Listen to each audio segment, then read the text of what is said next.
Episode 78। और क्या हाल चाल, सब बढ़िया। तो बिना किसी देरी के शुरू करते हैं। तो जैसे कि आपने पिछले एपिसोड में देखा था कि जो गूनी होता है ना, वो अपने सेक्टर का जो लीडर होता है ना, सोल क्लैन का, वो यहाँ पर आ जाता है। लेकिन यहाँ पर एक और बंदा था 10,000 पॉइजन पवेलियन का, वांग जी। तो ये बंदा चलता है। तो यहाँ पर इस बंदे के लीडर ने एक स्क्रॉल दिया था, बोला जाए तो इसके क्लैन के लीडर ने एक स्क्रॉल दिया था। तो वांग जी चलता है तो इसी स्क्रॉल का उपयोग कर देता है और यहाँ पर एक मकड़ी प्रकट हो जाती है जो कि हाफ डाउ जियान लेवल पर थी। बोला जाए तो सोलोमन क्लैन का जो लीडर था ना, जिस लेवल पर था ना, ये मकड़ी भी उसी लेवल पर थी। अब इस मकड़ी और जो सोलोमन क्लैन का लीडर था ना, दोनों के बीच फाइट होने लगती है, लगे तिरी। और अब आगे अब इनके बीच फाइट हो ही रही होती है, तभी जो सोलोमन क्लैन का लीडर था ना, वो इस मकड़ी से बहुत ही संभल कर फाइट कर रहा था। क्योंकि जो मकड़ी थी ना सामने, इसका पॉइजन बहुत ही ज्यादा खौफनाक था, बोला जाए तो खतरनाक था, इसलिए बहुत ही संभल कर फाइट कर रहा था। अब सोलोमन क्लैन का लीडर चलता है तो परेशान हो जाता है। सोलोमन क्लैन का लीडर चलता है तो यहाँ पर अपने हाथों में एक घोस्ट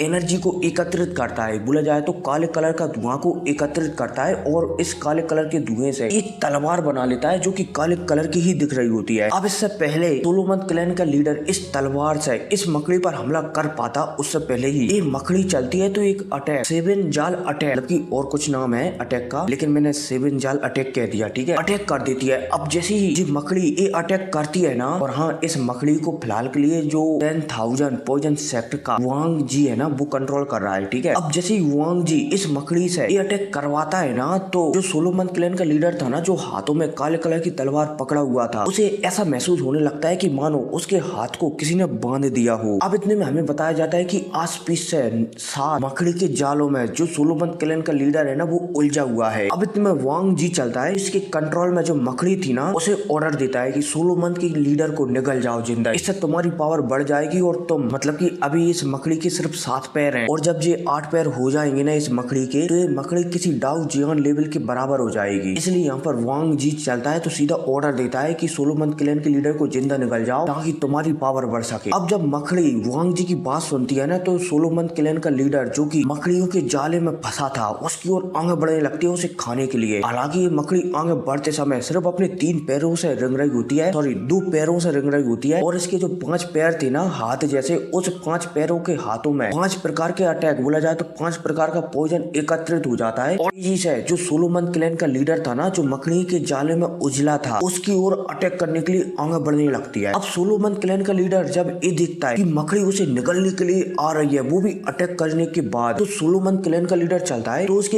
एक हाथ में काले कलर की तलवार थी ना, दूसरे हाथ में सोलोमन क्लैन का लीडर चलता है तो एक सफेद कलर की रोशनी को एकत्रित करने लगता है जो कि बर्फ की जैसी ठंडी थी। अब जैसे ही सोलोमन क्लैन का लीडर अपने एक हाथ में एक सफेद कलर की रोशनी को एकत्रित करता है ना, तो इस रोशनी से सबसे पहले जो जहरीले जाले इसके एक हाथ को बांधे हुए थे ना, उन्हें अलग कर देता है और सीधा सफेद कलर की रोशनी जिस हाथ में थी ना, उसी हाथ से जो सामने उसकी मकड़ी आ रही थी ना, अपने 5 हाथों में पॉइजन को एकत्रित कर सामने जो मकड़ी आ रही थी ना, उसकी ओर अपने हाथों में 5 प्रकार के पॉइजन को लेकर उसमें जड़ देता है। अब जैसे ही सोलोमन क्लैन के लीडर का एक हैंड सामने वाली मकड़ी में लगता है ना, तो ये मकड़ी 5 तरह के पॉइजन को सोलोमन क्लैन के लीडर के ऊपर इस्तेमाल करने वाली थी ना, वो पलक झपकती यहाँ पर डिस्ट्रॉय हो जाती है। अब इतने में हमें वांग जी को बताया जाता है, जो कि थोड़े समय पहले खुश हो ही रहा होता है कि उसकी न्यूज पूरे जुआन लेन वर्ल्ड में फैल जाएगी कि एक 7 स्टार वाले बंदे ने एक डाउ जियान लेवल वाले बंदे को मार डाला। लेकिन अब वांग जी चलता है तो अपने ख्वाबों से बाहर निकलता है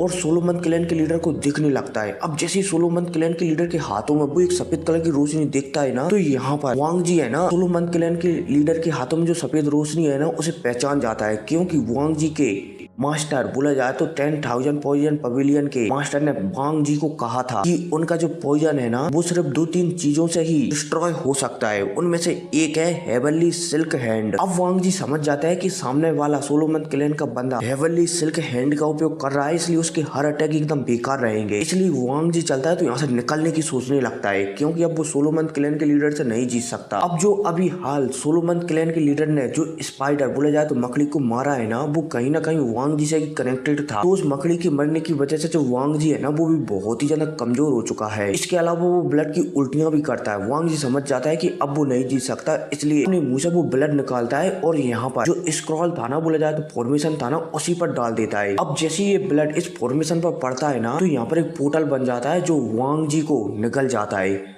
हालांकि निकलते समय जो वांग जी था ना वो सोलोमन क्लैन के लीडर को धमकी देकर जाता है कि इसका बदला मैं तुमसे लेकर ही रहूंगा। वांग जी चलता है तो यहाँ से 9-11 बोला जाए तो भाग जाता है। अब यहाँ पर सोलोमन क्लैन का लीडर चलता है तो वो भी जो भी हिल वगैरह चढ़ी हुई थी ना वांग जी के यहाँ पर जाने से वो भी टूट जाती है। सोलोमन क्लैन का लीडर चलता है तो यहाँ से जाने ही वाला होता है। जाने से पहले वो गूनी था ना बोला जाए तो उसका शिष्य फिर उसके क्लैन का ही स्टूडेंट उसे एक अच्छी पोजीशन कह दे देता है कि सोलोमन क्लैन के जो 12 एल्डर है ना उनमें से अब एक पोजीशन अब तुम्हारी हुई।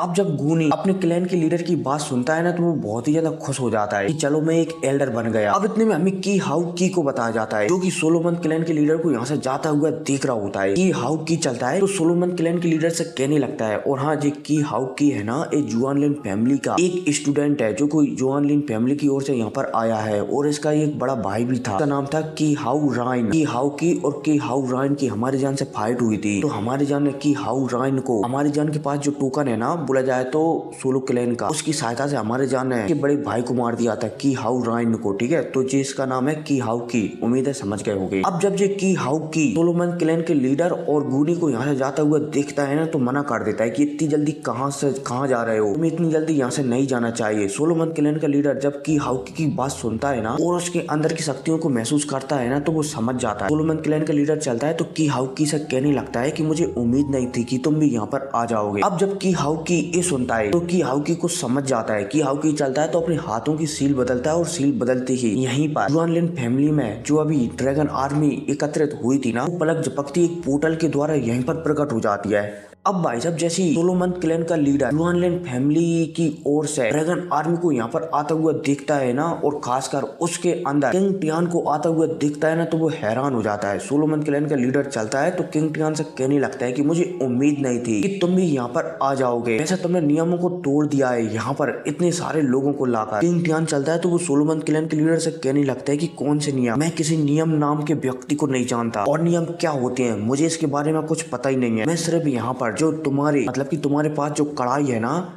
जिसमें तुमने उस पक्षी बोला जाए तो फाइटिंग स्पिरिट को कैद कर रखा है उसे लेने के लिए आया हूँ। अगर तुम उसे मुझे दे देते हो तो मैं तुम्हें और तुम्हारा जो चेला है ना गूनी दोनों को यहाँ से जिंदा जाने दूंगा। अब भाई साहब जैसे किंग टियान एक कहता है ना तो सोलोमन क्लैन का लीडर गुस्सा हो जाता है कि क्या बकवास है, एक डाउडी की 9 स्टार के 9 चेंज का पंदा मुझे चुनौती देने की हिम्मत कर रहा है। हालांकि सोलोमन क्लैन का लीडर ये जानता है कि अबियाल उसने एक फाइट की है इसलिए उसकी भी शक्तियां डाउडी लेवल के 9 स्टार के 9 चेंज लेवल पर आ गई है इसलिए वो भी शायद अब किंग टियान से न जीत पाए। लेकिन सोलोमन क्लैन का लीडर चलता है तो किंग टियान को धमकाने लगता है कि तुम्हारे लिए अच्छा नहीं होगा अगर तुम मुझसे यहाँ पर फाइट करेंगे तो। किंग टियान चलता है तो सोलोमन क्लैन के लीडर की सारी बातों को नजरअंदाज कर देता है और सीधा कह देता है कि आज मैं देखना चाहूंगा कि सोलोमन क्लैन का लीडर कितना ज्यादा पावरफुल है। अब भाई साहब यह कहकर किंग टियान चलता है तो सीधा सोलोमन क्लैन के लीडर के ऊपर हमला करने लगता है। लगे तेरी लगे तेरी लगे तेरी। सोलोमन क्लैन का लीडर चलता है तो वो पहले तो किंग टियान से एकदम तगड़ी फाइट करता है लेकिन फिर कुछ समय बाद ही सोलोमन क्लैन का लीडर समझ जाता है कि वो किंग टियान से नहीं जीत सकता इसलिए अपने स्टूडेंट गूनी को लेकर यहाँ से 9-11 हो जाता है और जो कढ़ाई थी ना किंग टियान की सॉरी सोलोमन क्लैन के लीडर की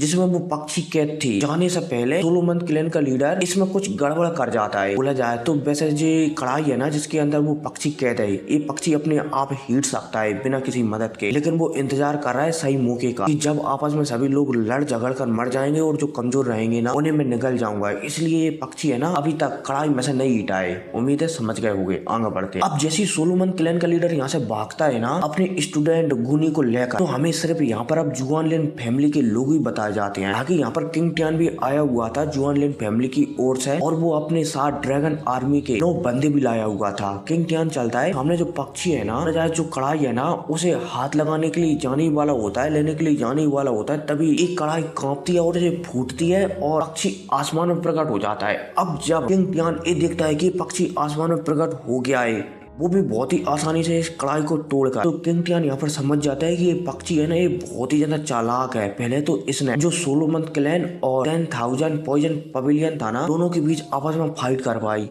और जब इसे लगा कि अब यहाँ पर ये मेरे हाथों में आ जाएगा तो ये भारी डाया कढ़ाई से। सच में ये पक्षी बहुत ही ज्यादा चालाक है। अब इतने में इस पक्षी को बताया जाता है जो कि किंग टियान और किंग टियान के साथ जो 9 बंदे आए हुए थे उन्हें और जो यहाँ पर एक और बंदा था ना बोला जाए तो स्टूडेंट की हाउ राइन सबको बताया जाता है जो कि पक्षी इन सभी को घूर घूर कर देख रहा था। अब किंग टियान चलता है तो जो पक्षी था ना अपने साथ 9 बंदे लाए हुआ था किंग टियान ड्रैगन आर्मी का। इन 9 बंदों में से एक बंदा था जिसका नाम था हेमू, जो कि इन 9 बंदों का लीडर था। बोला जाए तो किंग टियान यहाँ पर सबसे बड़ा लीडर था। उसके बाद जो हेमू था ना वो किंग टियान की बात मानता था और जो 9 बंदे थे ना हेमू की बात मानते थे। उम्मीद है समझ गए होंगे। किंग टियान के कहने पर यहाँ पर जो 9 बंदे थे ना वो सभी के सभी इस पक्षी से लड़ने लगते हैं। लगे तेरी पक्षी चलता है तो 9 बंदों को, जो कि जुआन लिन फैमिली की ओर से थे, 9 बंदों को बुरी तरह से पीटने लगता है। लगे तेरी। बाकी ये 9 बंदे थे ना इनमें से कोई भी बंदा डाउडी की 8 स्टार से नीचे नहीं था। बोला जाए तो ऊपर वाले ही थे। इसलिए पक्षी को भी प्रॉब्लम करने लगते हैं। पक्षी चलता है तो उसे गुस्सा आ जाती है और यहाँ पर टेक्निक जो कि कोई फायर वाली टेक्निक थी उसका इस्तेमाल कर देता है। अब जैसे ये पक्षी इस टेक्निक का इस्तेमाल करता है ना तो जो किंग टियान था ना वो हैरान हो जाता है कि एक फाइटिंग स्पिरिट भला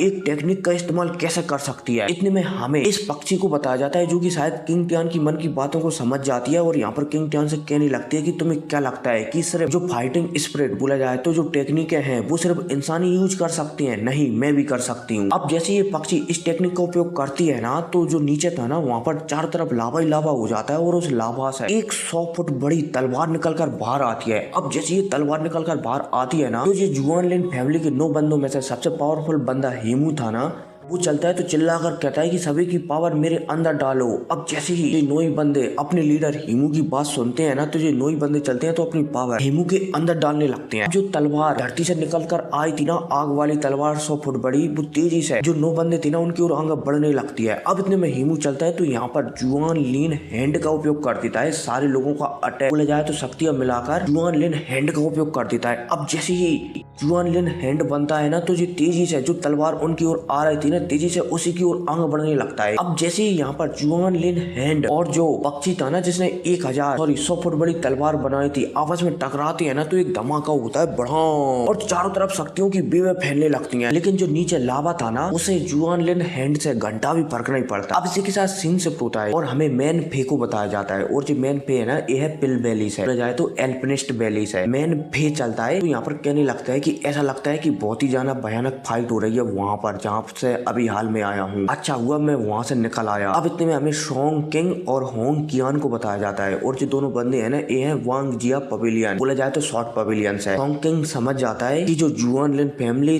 10,000 पॉइजन सेक्ट और जो सोलोमन क्लैन के बीच के मामले है ना वो अब बिगड़ने वाले हैं। शोंग किंग चलता है तो यहाँ पर मन में सोचने लगता है कि इसकी जानकारी मुझे मेरे मास्टर को देनी ही पड़ेगी। अब इसके अलावा हमें यहाँ पर 2-3 बंदों और बताए जाते हैं, बोला जाए तो स्टूडेंट और बताए जाते हैं जिन्हें की कुछ अच्छे ट्रेजर मिल चुके हैं और वो इस जगह से बाहर निकलने की मतलब कि जो भी रास्ता है ना उसे ढूंढ रहे हैं। अब इसी के साथ सीन शिफ्ट होता है और हमारे जान को बताया जाता है कि वो लड़की थी ना यूतू लंबे कानों वाली, हमारी जान मोयान और यूरो को एक जगह पर ले जा रही होती है और ये अभी तक उस जगह पर पहुंचे नहीं होती। बोला जाए तो जो पर्पल महल था ना उसके अंदर एक अलग दुनिया बसी थी जहाँ पर हैरी मून के इनहेरिटेंस थे तो वहाँ पर ले जा रही होती है। हमारा जान भी कुछ महसूस करता है और समझ जाता है कि शायद बहुत ही तगड़ी फाइट चल रही है कहीं। अब इसी के साथ सीन शिफ्ट होता है और दोबारा से चिड़िया और जुआन लिन फैमिली के बीच की में आपस में फाइट हो रही होती ना उसे बताया जाता है। अब जैसे ये दोनों अटैक आपस में यहाँ पर टकराते हैं ना तो जो चिड़िया की तलवार थी ना वो नष्ट तो हो जाती है लेकिन इससे चिड़िया को ज्यादा फर्क नहीं पड़ता। लेकिन जुआन लिन फैमिली की ओर से जो एल्डर हेमू थी ना उनकी तो भाई साहब एकदम हालत खराब हो जाती है और वो ब्लड की उल्टियां करने लगते हैं। ऐसा लगने लगता है कि मानो अब ये मतलब कि एल्डर हेमू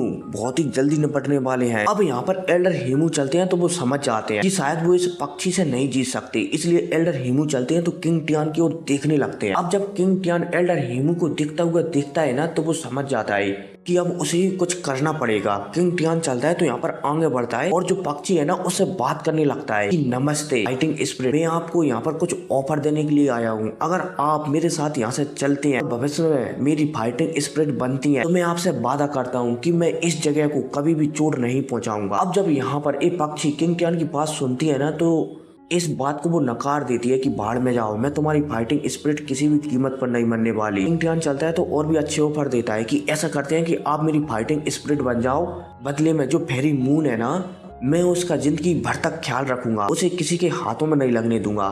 अब जब यहाँ पर ये वर्ल्ड बोला जाए तो चिड़िया किंग टियान की बात सुनती है ना, तो इस ऑफर को भी वो नकार देती है कि तुम मूर्ख व्यक्ति, तुम्हें लगता है कि तुम इस जगह को प्रोटेक्ट कर सकते हो, कभी नहीं। अब भाई साहब किंग टियान इसे ऑफर पर ऑफर देता है, लेकिन पक्षी चलती है तो हर ऑफर को ठुकराती चलती है। हालांकि किंग टियान जैसे जैसे इसे ऑफर दे रहा था ना, वैसे ही वैसे किंग टियान अपने पीछे हाथ कर कर कुछ सील भी बना रहा था अपनी उंगलियों में। अब भाई साहब जैसे किंग टियान की ये सील बनती है ना, तो किंग टियान इसे सामने पक्षी पर लॉन्च कर देता है। अब जब ये पक्षी ये दिखती है कि किंग टियान ने उसे बातों में उलझाकर उसके ऊपर अटैक कर दिया है, तो पक्षी ज्यादा कुछ नहीं कर पाती और इस अटैक से हिट हो जाती है। अब जैसे पक्षी इस अटैक से हिट होती है ना, तो किंग टियान चलता है, तो जो पक्षी है ना उसे छोटा कर कर जिंदा ही निकल जाता है। अब जैसे किंग टियान इस पक्षी को निगलता है ना, तो जो जुआन लिन फैमिली का स्टूडेंट की हाउ की था ना, वो यहाँ से निकल जाता है। बोला जाए तो एक दिशा की ओर चला जाता है, दूसरे पहाड़ पर, मतलब कि जहाँ से हमारा जियान यूरो और मोयान के साथ यूतू के साथ कहीं पर जा रहा है ना, उसी दिशा में की हाउ की आगे बढ़ने लगता है। अब इसी के साथ सीन से होता है।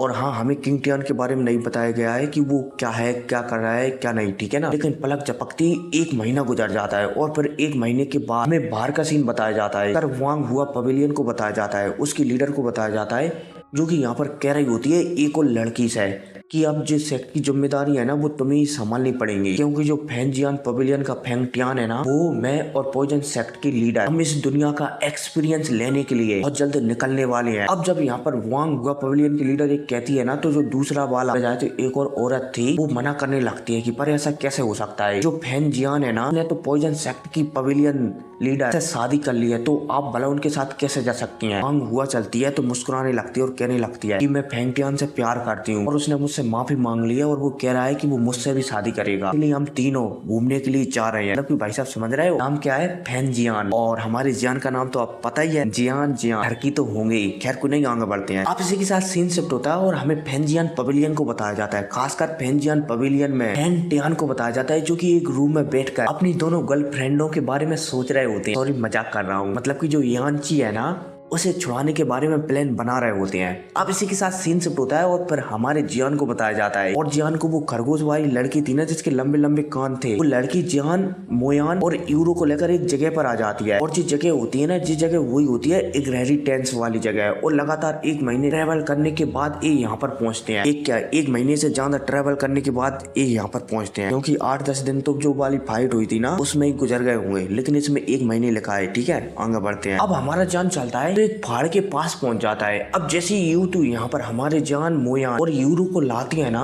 तो यूतू चलती है तो हमारे जान और मोयान को समझाने लगती है कि देखो अब तुम दोनों पर ही निर्भर करता है कि इस लड़की को फेरी मून का इनहेरिटेंस मिलेगा या फिर नहीं। लेकिन याद रखना कि अगर इस लड़की को फेरी मून का इनहेरिटेंस नहीं मिलाना, तो ये लड़की मारी जाएगी। साथ ही साथ हो सकता है कि तुम दोनों भी मारे जाओ, इसलिए अब सब तुम दोनों पर ही निर्भर करता है। अब जब यूतू ये कहती है ना, तो हमारा जान हाँ में सिर हिलाता है कि ठीक है। मैं हमें यहाँ पर एक बंदे को बताया जाता है और इस बंदे का नाम होता है किंग जिंग शैन। और आपको याद हो कि एक पेड़ था कि हमारे जान ने मदद की थी और उसे गिरोह करवाया था, और बाद में उसने अपना नाम टियान सैन रख लिया था। ये वही बंदा होता है। यहाँ पर हमें एक बंदे को और बताया जाता है, और जो बंदा होता है ना, ये होता है सिल्वर चूहा। अब यहाँ पर थोड़ी बहुत बातचीत होती है। टियान सैन चलता है, तो टियान सैन था ना, जाए तो वो पेड़ वाला बंदा, उसने हमारे जान को वादा किया था कि वो उसे फाइटिंग स्पिरिट दिलाएगा। लेकिन अब टियान सैन चलता है तो मना कर देता है, नहीं वो फाइटिंग स्पिरिट है ना, उसने शायद किसी और ने अपना मालिक बना लिया है, इसलिए हो सकता है कि मैं उसे न दिला पाऊँ, लेकिन तुम्हारे पास अभी भी एक मौका है, तुम उसे प्राप्त कर सकते हो। जैसे टियान सैन कहता है ना, तो हमारे जान हाँ में से लाता है। हालांकि थोड़ा सा तो गुस्सा होता है कि इस बुड्ढे ने मुझे धोखा दे दिया है और इसने मुझे फाइटिंग स्पिरिट नहीं दिलाई, लेकिन हमारे जान कुछ भी नहीं कर सकता था, इसलिए वो गुस्सा होकर ही रह जाता है। अब इतने में यूट्यूब चलती है, तो यहाँ पर हमारे जान को समझाने लगती है कि देखो जी, तुम्हें पता है ना कि यहाँ पर 2 घोस्टली बोला जाए तो एविल रेस के बंदे हैं, और वो बंदे हैं ना, वो बहुत ही ज्यादा पावरफुल हैं, इसलिए तुम्हें उन्हें हराना होगा। अगर तुम उसे हरा देते हो उन दोनों बंदों को, तो इस लड़की को फेरी मून का इनहेरिटेंस मिल जाएगा। हमारे जान भी हमें से लाता है। हालांकि हमारे जान यहाँ पर परेशान हो रहा होता है कि भला वो तो डाउडी के 6 स्टार पर है और वो बंदे डाउडी के 9 स्टार पर है, तो भला वो उन्हें कैसे हरा सकता है। लेकिन यूट्यूब के कहने पर कि तुम टेंशन मत लो, कुछ तरीके हैं जिनकी सहायता से उन्हें हराया जा सकता है, सिर्फ उन तरीकों पर तुम्हें चलना होगा। इसलिए हमारे जान हमें से रिला देता है कि ठीक है, यूरो के लिए होगा वो देखा जाएगा। अब यहाँ पर यूटू और जो चूहा था ना, वो एक दीवार बोला जाए तो यहाँ पर एक जगह पर हमला करने लगते हैं। अब जैसे ये हमला होता है ना, तो यहाँ पर एक महल, मतलब कि आप एक पोर्टल मान सकते हो, वो खुल जाता है। अब जैसे ये पोर्टल खुलता है ना, तो जियान को इस पोर्टल से अजीब सी शक्तियां महसूस होने लगती हैं। ऐसा लगने लगता है कि मानो इस पोर्टल के उस साइड एविल क्लैन है ना, उसके कुछ बंदे हों। अब इतने में हमें जो पोर्टल है ना, उसके अंदर का सीन बताया जाता है। ये पोर्टल है ना, इसके अंदर एक लड़की बैठी हुई होती है और जो लड़की है ना,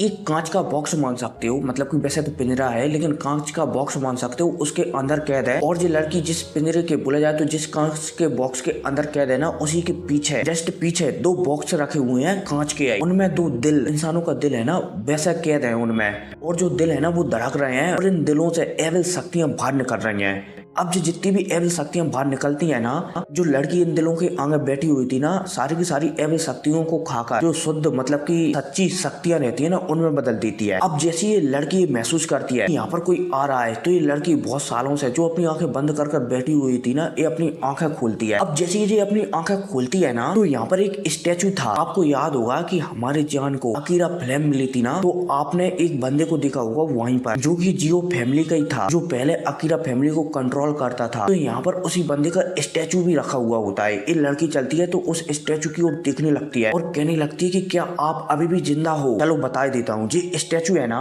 तो इससे पहले मतलब कि जो अकीरा फ्लेम थी ना, जिसे जियो कबीला का एक बुढ़ा जिसका नाम था जियो मू, वो कंट्रोल करता था ना, और हमारे जान को उसने सलाह भी दी थी कि अकीरा फ्लेम से थोड़ा बचकर रहना। तो ये स्टैचू उसी का होता है। ठीक है, आगे बढ़ते हैं। अब इतने में हमारे जान चलता है, मतलब कि सभी के सभी बंदे चलते हैं तो इस पोर्टल के अंदर चले जाते हैं। अब जैसे इस पोर्टल के अंदर जाते हैं ना, तो हमें इस लड़की को बताया जाता है जो कि कांच के अंदर पैक थी। अब जब ये लड़की हमारे जान को देखती है ना कि जियो मू, आप सच में मुझसे यहाँ पर मिलने के लिए आ गए हैं। अब मैं थोड़ा बैक स्टोरी बता देता हूँ कि भाई जो हमारा जान है ना और जियो मू है, मतलब कि जियो कबीले का एक बुढ़ा जो कि जियो कबीले में टॉप 10 में आता था ना पावरफुल लोगों में, हमारा जान और जियो मू एक जैसे ही दिखते हैं। ये जो लड़की है ना यहाँ पर कंफ्यूज हो जाती है थोड़ी बहुत, हर को नहीं। अब इसके बारे में आपको अगली वीडियो में जानने को मिलेगा। ठीक है, और हाँ, जाने से पहले ही कह दूं कि भाई इस वीडियो पर 100 कमेंट और 1000 लाइक हो जाना चाहिए। ठीक है, और आप लोग बहुत ही ज्यादा कंजूसी कर रहे हो आजकल लाइक करने में, तो लाइक वगैरह कर दिया करो। ठीक है, तो मिलते हैं अगली वीडियो में। Take care.